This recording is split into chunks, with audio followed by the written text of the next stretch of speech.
What is up, ladies and gents? Sylph here, and today I'm gonna help you prepare for Inazuma. There's 10 things that you'll need to do to make sure that you are ready when patch 2.0 drops. Are you ready? So before I get into the list, I need to point out the one exception to pretty much everything I say today, because I'm gonna recommend saving a whole lot of resources. If you are a returning player to the game, or you're just behind, then please by all means go ahead and use all these resources and materials. Don't worry about saving anything, because that's actually step 0, catching up. Make sure your team is fully leveled and geared before you set sail on the Grand Line. Alright, so let's get right into the 10 things. I'm going to group the first 3 because they're the most basic category, which are essentials. They are weapon ores and crystal, character XP cards, and of course Mora. Gobs and gobs of Mora. There's tons of characters that they already teased, and there's going to be some nice new weapons coming our way. While we can't yet farm materials for these upcoming characters, the next best thing we can do is just prepare for them.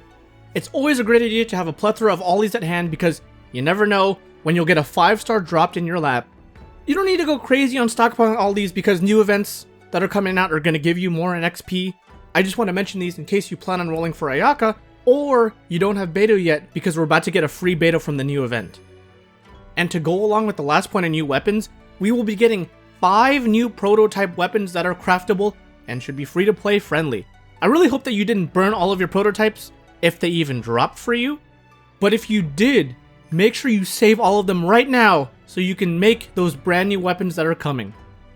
If you do plan to roll for some of the new characters, keep in mind they will have new materials for stuff like talents and ascending them, but they will still use the same gemstones that we already have. Either make sure you have that certain type of gem ready or a bunch of Dust of Azoth at hand so you can use it right away. If you haven't been leveling a ton of new characters, then you probably already have a ton of slivers from just doing the daily commissions.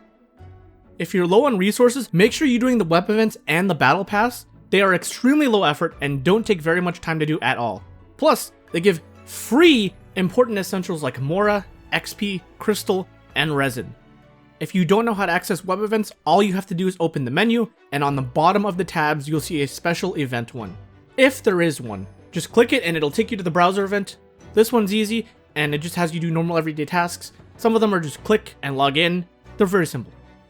Another place to get some really easy resources, if you've been doing it, is housing. If you have the highest trust rank, you can get a variety of different resources from the shop, like resin, Mora, XP, crystal, and even artifact XP. Make sure you're doing this and cashing it in because it is a phenomenal source of free resources. Also, make sure you have some wood ready, because I'm sure when Inazuma drops, we're going to get some new housing items to craft, which means we'll need tons and tons of wood. There will most likely be new Inazuman wood, but there might be some overlap as well, so don't get caught with your pants down if you need cherry blossom wood and pine. If these tips so far are helpful, then please do me a favor and smash the like button, it really helps out the channel. If you guys are like me and you have tons and tons of gold artifacts that you've not burned yet, then you're in luck, because we're getting a conversion system with Inazuma. You can turn 3 trash gold artifacts into another of your choosing, such as Glad Pieces, Wanderer's Troop, or a few others. If you've had horrible luck with these pieces, then this is probably the way to go for you. However, if you're only looking for 2-piece Glad sets, then you're probably better off waiting because Inazuma will have 2 new artifact domains. One of which is 2-piece set is the same exact thing as the Glad piece, and is a lot easier to farm. There's also one for energy recharge, so any Scholar or Exile users you have can now upgrade to 5-star pieces. And if you're getting tired of just grinding from battle and combat, you can also explore. Don't forget that. We have the Golden Apple Archipelago for you to explore and a whole bunch of chests if you haven't done that yet. Tons of chests means tons of primogems. Plus there's also a barber event to get you more gems and an outfit for her if you use her.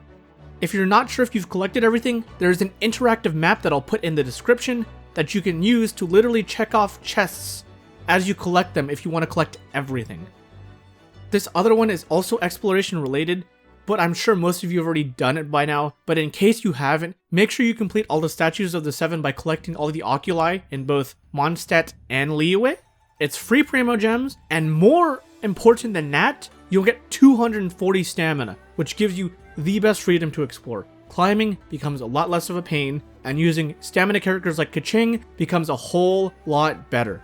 If you are close but not quite there, there are craftable items from the reputation levels which will show you the general area of where to find such oculi. And if you're still stuck, you can then open up the same interactive map as before, and it'll show you where to find said piece. And finally, make sure you have tons and tons of resin stockpiled. Do not forget about the transient resin from the housing shop, because it is literally the best bang for your buck. It is a free fragile resin that expires in a week. In addition to that, start saving your fragile resin if you haven't spent it. Hopefully you haven't spent it, because when Inazuma drops, there's going to be a whole lot of new stuff to do. New bosses, new domains, artifacts, talents, a whole lot of stuff to get. If you have unfortunately spent all your fragile resin, that's okay. Just make sure you save 5 condensed and you get close to the cap of that 160, so that way when Inazuma drops, you'll have more than your daily amount. And just as a final bonus for fun tip, that's not really a tip, get your wallets ready. There's a ton of new waifus, a ton of new husbandos, and a catboy, and Lily Pichu coming. If you aren't a card swiper, I really hope you have insane luck, or just a ton of primogems stocked, because we'll need it. Also, I just want to say this as a final piece of advice. Please, please, please take your time with the new content when Inazuma drops. It is a marathon, not a sprint. I see so many people hard rush new content every time and then get bored when they finish it in 2 days.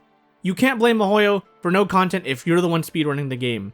There will be a lot to explore and a lot of grinding, so please take your time and enjoy the entire ride as it comes. And with that, that's all the tips I have for you guys. Hopefully, you can accomplish as much of that as possible by the time the patch drops, but once again, keep in mind, there is no rush at all. There will be events to give you lots of resources and catch up. Take in the brand new world and enjoy it, because we've all been waiting a dang long time for this. If this video helped you out or you enjoyed the video, then please feel free to hit that sub button, because it really means a lot. And if you would like to join me when Inazuma goes live, I will be streaming it over on twitch.tv/Silphros, so don't be afraid to come and say hi. Thank you all so much for watching. Happy hunting, everyone. I hope you have an amazing day. Peace out.